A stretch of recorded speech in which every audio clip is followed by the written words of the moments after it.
The dictionary accumulation pattern is like the accumulation pattern, except for when we need to keep track of multiple accumulator variables. The strategy that we use is to use a dictionary where every key value pair is a different accumulator variable. So for example, suppose that we want to count the frequency of every character in the string word. The strategy that we'll take is to create one bucket per character and drop a marble into that bucket for every time that we see that character. So every time we see a new character X, we check, is there a bin for X? And if there's no bin, then we create a bucket that has one marble in it. If there is a bin for X, then we drop a marble into it. So if our word is accumulate, then we start by creating a bucket for the A's, and we drop a marble into that bucket to mark that we've seen one A so far. Then we create a C bucket and drop a marble into it. Then we see another C, so we drop another marble into the C bucket. Then we create a U bucket, drop a marble into it. An M bucket with the marble. Then we drop another marble into the U bucket. Create a bucket for L and drop a marble into it. Drop another marble into the A bucket. And create a bucket for T and for E. And when we're done, we can look at how many marbles were in each bucket to know how many times that character appeared in this word. So let's translate this into actual code. And this is the strategy we'll take. So suppose that accum is a dictionary where the keys are characters and the values are the number of times that character appeared. So what that means is that if the value is 0, then it's an empty bucket. If the value is 3, then there are 3 marbles in that bucket, etc. We first check if there's a bucket, in any case for the character X, by first checking if X is not in accum. And we say that if it isn't there, then create an empty bucket for the character X. And every time we see an X, we'll drop a new marble into the X bucket. And we do that by saying accum sub X is its previous value plus 1, which is effectively adding 1 to its previous value, or dropping a marble into it. And every time we run this line of code, then we're dropping a new marble into the bucket. There are multiple ways of expressing this logic. So what we're doing is we're saying, if there's no bin for X, create a bin with 1 marble. If there is a bin, then drop a marble into the existing bin.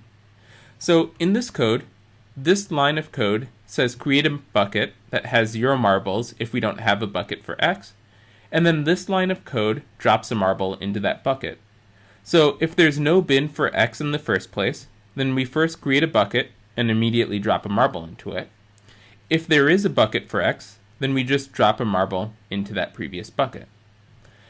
There are multiple ways of expressing this logic, so here's one way. An equivalent way is this. So here I changed the 0 to a 1, and what we're saying is that if there's no bin for X, create a bucket that has 1 marble in it.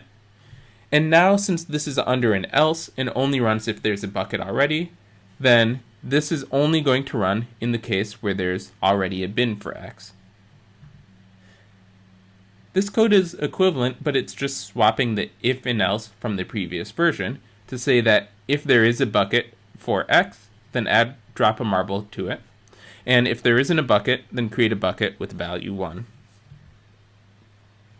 So let's put this all together. So we have this word onomatopoeia, and we have a dictionary car count where the keys will be characters and the values will be how many times we've seen that character. Then we loop over all of the characters and have the same logic as before, where we say, is there a key already there? If yes, then proceed like before, so drop a marble into the bucket. But if the key is not there, then initialize it to 1. So let's walk through this example. So we initialize word to onomatopoeia as an example, and C is going to be the current character. Car count starts out as an empty dictionary, and the keys in car count are going to be letters in word. So when we run into an O, we see that there is no bucket for O. So we go to this else and create a bucket for O that has one thing in it. And in dictionary terms, we represent that by saying the key O is associated with the value 1. Then we create a bucket for n. Then we drop a marble into the bucket for O. And we keep going for every character in our word.